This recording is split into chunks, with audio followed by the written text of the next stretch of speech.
Hello and welcome to another episode of Snack and Chat with myself, Tia Cham. We are joined by the amazing, talented, incredible Madi Saskia. Hey girl, how are you? Hey, I'm good, girl. I'm so excited to have you on here. I'm excited to be here, genuinely. Are you excited to snack and chat? Look at all of this amazing fruit and stuff. I'm very excited. It's very colourful. We're very colourful today. Yeah, so, I love that. I love that because I think we're quite dark true. in our colour palettes, so the food had to make up for it, definitely. Didn't even plan it. But hopefully we also have a colourful conversation. Yes, yeah. 100%. I have so much I want to ask you about.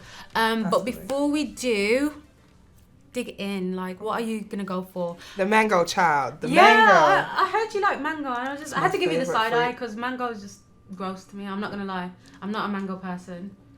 That's why my plate's got pineapple and yours got, mango, because we don't do mango on these sides. Are we food shaming? I mean, are we food shaming? We never do that. We never food shaming. Mango gross. It's a beautiful source of vitamin C. Okay, and goodness. I didn't even know that. And look at the colour. It's so much brighter than your pineapple. Okay, I'm not gonna disagree with you there. It is nice. This is good. But in terms of taste, that's another story. What about your melon? And you've got watermelon and all that stuff. Yeah, there's like different shades of yellows and oranges and reds. It's a very like warm summer feeling. Yeah. Palette. To be fair, you do give me those vibes, so I feel like yours is suited to you. Yeah. Oh, It's funny because watermelon, melon, mango. She putting it on the plate. I'm gonna put it on the plate too. Watermelon, mango. None of that's my vibe, I don't even really like just strawberries and that's it. Can't even do blueberries. So there's really just no like formula to how you want to eat your fruit. No. It's kind of just like you catch the vibe, innit? And that's it. But it's fine. We'll catch a vibe tonight. I mean, we'll catch a vibe today. So I wanted to ask you, Madi, a bit about your early beginnings, because I've been following your musical journey for a while. I've been following your journey for a while too. I feel like we started like pretty much. I remember Tia Talks. Oh my god! I'm sure you was on like New Style as well. Time ago. So you've been about for as long as I have. So shout out to you. Am I the guest or what? That is so sweet. And I don't know if you remember this, but when I was in uni, you came to my uni. Mm-hmm. Shout out to Oyen. I think Oyen brought you on. The live stream. Yeah. Yeah, that was years ago. An experience. Yeah. It was so professional. Yeah. So I've been aware of you since you were like 16, and now you are not 16 anymore? I'm 24, turning 25 in August. So it's been like 8 years. Yeah. So you've been doing this. Ciao. She's old. She's old in this now. I mean, I'm older than you, so let's calm down with the old talk. But how's it been going? I think going is just the words.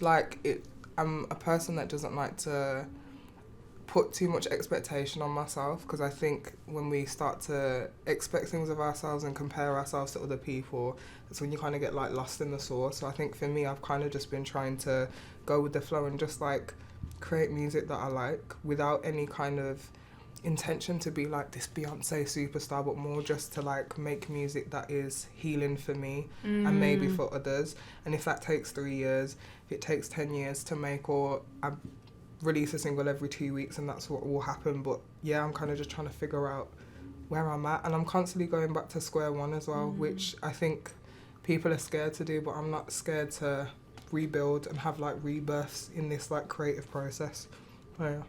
How did you get into music in the first place? So my dad was always a DJ. If you're from Smithwick, you know about him and his DJ crew, and he dabbled in like lovers rock, like reggae, like just standard Caribbean music. Like he would put on his dances all the time, and that wasn't necessarily my introduction to music, but I guess for me, he was the person that really pushed me to do it. So when I was in school, we went on this trip, and I was gifted and talented for art. I'm not good at art. There just wasn't a lot of people that were good at art at the school, so I was kind of like the best out of the worst bunch.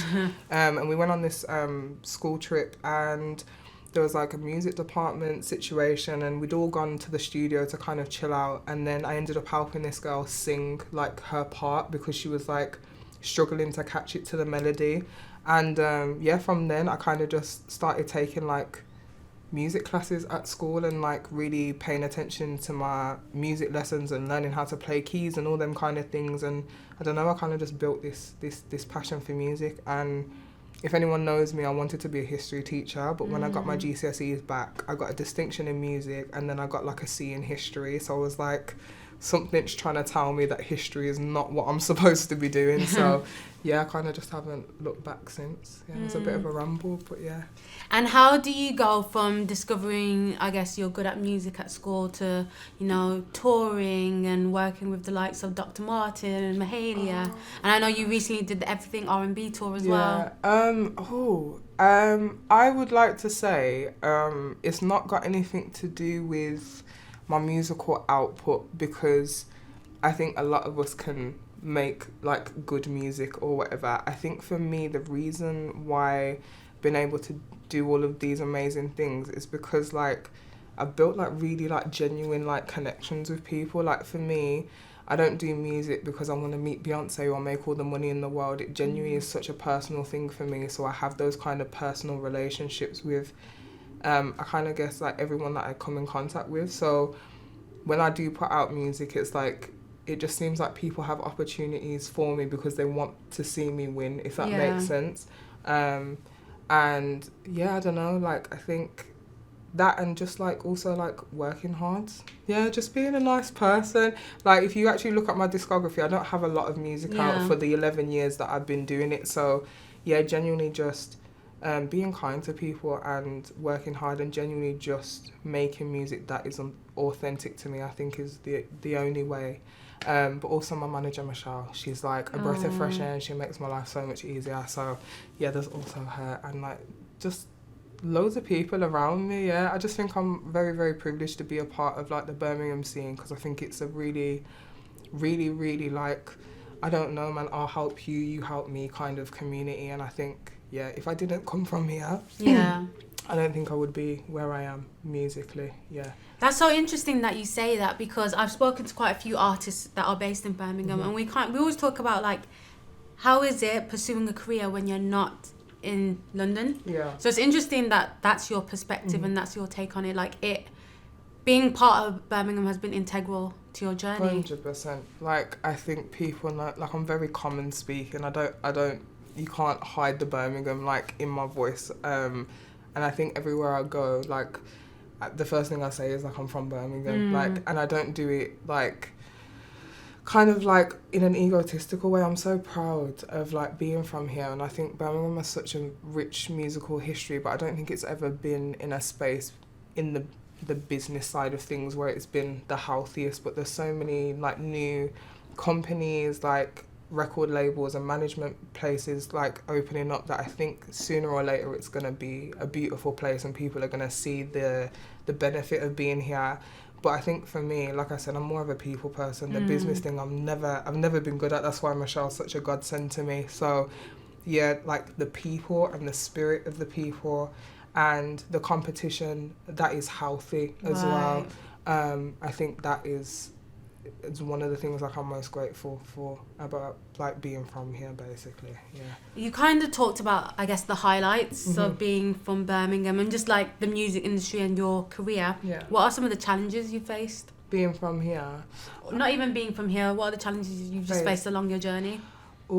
Like I think the biggest one for just artists in general, not just me, I think being a independent artist in this financial climate, like it's hard. It's so hard. Like minimum like music video prices are like £500 upwards these days, rightfully so. Like videographers are really sick at what they do you know what I mean? And that's just like the lower end.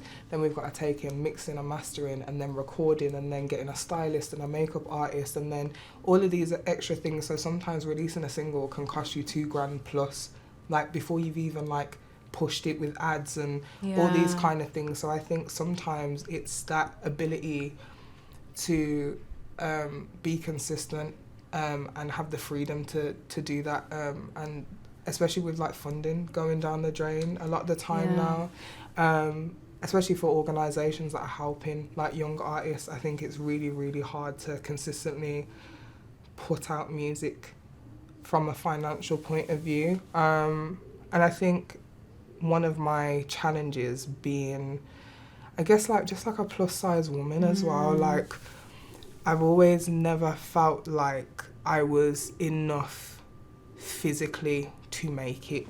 And that's not even to like try and make people feel sorry for myself, but there's this long-standing tradition within the creative industries that if you don't look a certain way, then you can't sell this, that and the other. And I think there's a few diamonds in the rough that have been able to create a career for themselves and haven't had to change who they are physically too much. But I think for us like independent girlies, there's always somebody telling you like, maybe you should lose some weight, or like I say this like a lot when I'm talking to like younger artists as well, like people call me like the fat Georgia Smith and stuff like that, and it's like really like I don't even get offended by it because I'm so like, to be compared to someone like her, it's like I understand the sentiment of it, but it's like because my image came before anything else, it's just like, have you even taken the time to like listen to my music? So I think trying to find that genuine audience of people as well that really want you for your music and not just like a face on an Instagram. I think that's also really hard because I'm quite shy. Yeah.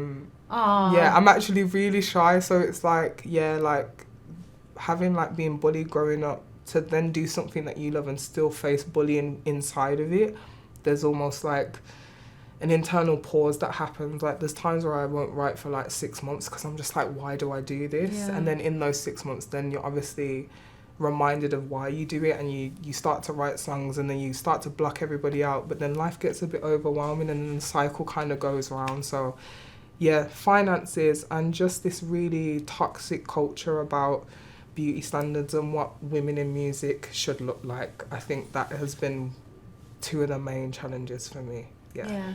When I think of you and I think of your music, the word vulnerability comes to mind. How do you navigate being vulnerable in your music? I don't. It's a crazy whirlwind. I will write songs and people look at me like, how can you be so like vulnerable and not like express how vulnerable you are? Best believe there'll be a moment where everything clicks. Like it will be like on tour. I remember I went to the Birmingham show and I've got a song called Hard to Love that will come out soon, and it's about having so many conditions and trying to navigate myself through love with things like depression, anxiety, fibromyalgia and all these different things.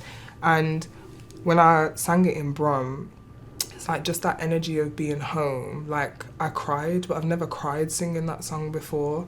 So I think, yeah, when I say I don't navigate it, I kind of just go with the flow, because I think for me, I'm just a vessel for like, I guess like messages for other people so they can heal and we can all get better together. So for me, like I just take every piece of pain, every piece of joy, every piece of feeling that comes with the journey of writing music, because I know it's going to help someone, even if it's just me.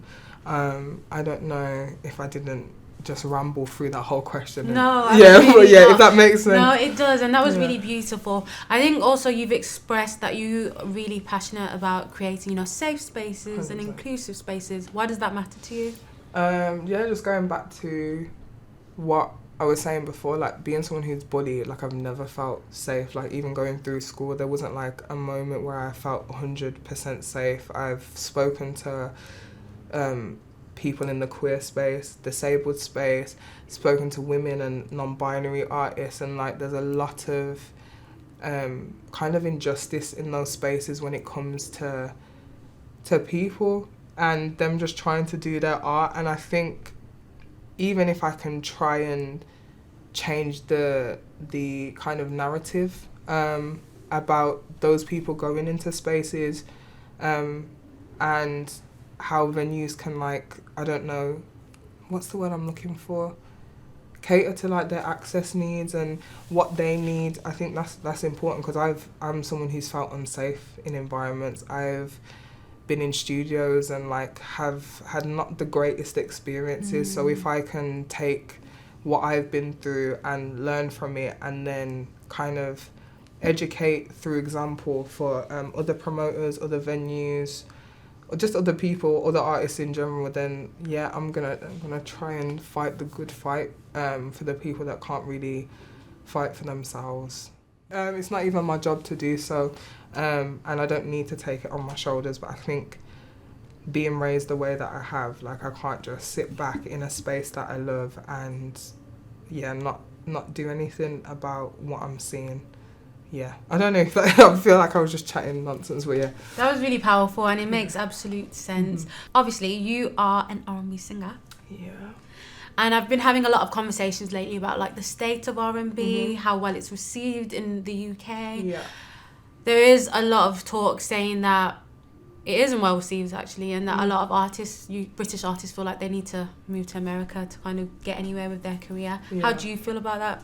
I think it's like funny, not funny because obviously they're very valid in their feelings, but being someone from Brum who is constantly told to move to London to be somebody, to be in a genre where moving to London just isn't enough, and they're talking about you have to move to a whole nother country. I think, I think that's like a bit mental. I understand the sentiment though, if you think about the genres of music that have always worked well here and have been at the forefront. It's been like your indies, your rocks, your pop music, your electronic music, and R&B. I've said this in an interview before, in the UK it's always existed, like always existed. My mom has shown me countless neo soul artists and like R&B artists from the UK. We have Jamelia from Birmingham. True. Like she was so big back a day, and I think there's just, I don't know, there's not enough of an understanding because it's very much an American genre of music. Like, it wasn't a thing. Like, we didn't really have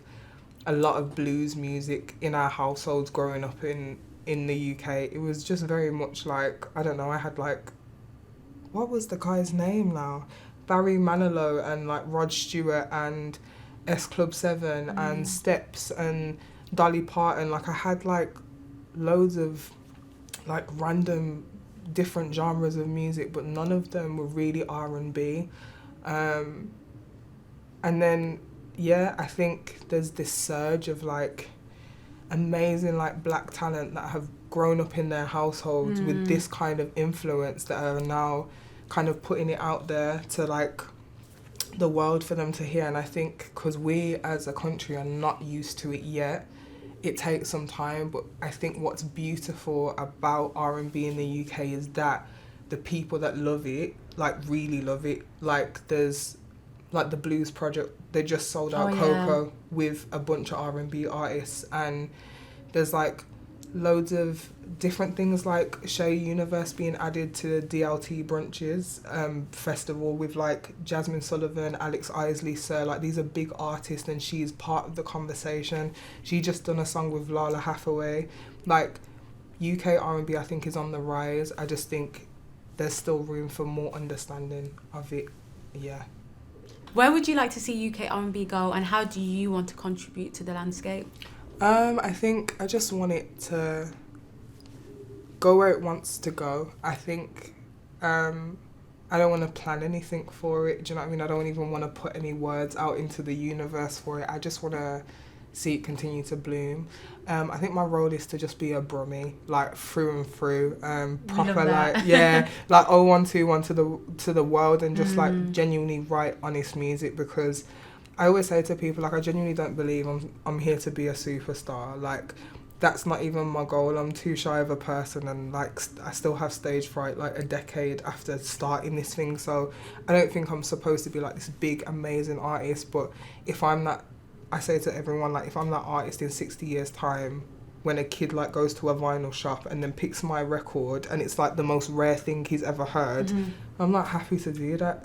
I just want to be in the mix, that's all, just making real honest Birmingham R&B soul music, because I don't think I fit fully in the kind of modern R&B space, because I make kind of like lo-fi, jazzy, more soulful side of music. But I think that's just my thing, just keeping it real and keeping it Brum. I don't know how else to put it, really. I mean, we always want to keep it Brum here on Snack and Chat. And finally, what message do you want listeners to take away from your music? That it is okay to be a human being and to have flaws and to not get everything right, and the world isn't an easy place, and to give yourself grace for not kind of having your stuff together all the time. I think that's the main thing. Like, just be kind to yourself. Yeah. Aw, we love that. And before we wrap up, we're going to play a game. That is fine. I'm ready have to to play all the squeeze games. one in for you. Okay, so this is officially like my favourite part of the show. Okay, we're going to play a little game. My least favourite part. You reckon? Probably. Pressure. So we are playing song association. So it's a really simple game. You probably even know how it works. Okay. Yeah. I'm going to say a word. Let me just drink some water. Yeah, get your voice ready. Get your vocal cords ready. I'm going to say a word. Okay. And you sing a song. Yeah. You sing a lyric with the word in it. Does that make sense?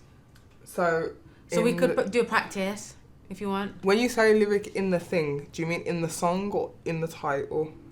In the song. Okay. So let's say. So it's a difficult version of this game. Let's say the word. Okay. Let's say the word is good. You could sing something about like Becky with the good hair. Okay, You I'm get with it? you. Okay, I'm with you now. Okay. Yeah, I Are can you do ready? this. No. No, but you But have we're to gonna be. do it anyway. We're gonna do it anyway. Okay, first word. Power. I got the power. Hey. Da, da, da, da, da, da. I don't know how it goes. But... Okay, cool. You got 1 point in that one. Love. Oh, it's far the way you look at me. Oh, it's far the only one I see. She's got it. Yeah, we'll get. Yeah. Okay, 2 points there. Okay, care. Care for me. You said you're there for me, there for me, there for me. I love that song as well. I want to give you double points for that since I love that song, but I'm not going to do that. I have double points. Just in your head. Okay. Yeah. Okay. Believe is the next word. There can be miracles when you believe. That is My not throat the song is I dry had in my today. head, but I love that song. It's one of my favourite songs. I believe I can. I believe I Okay, will. you We got love it. a bit of honey soundtrack. I love that. You're smashing this. You know, you're doing really well. Have you seen Terrell? No.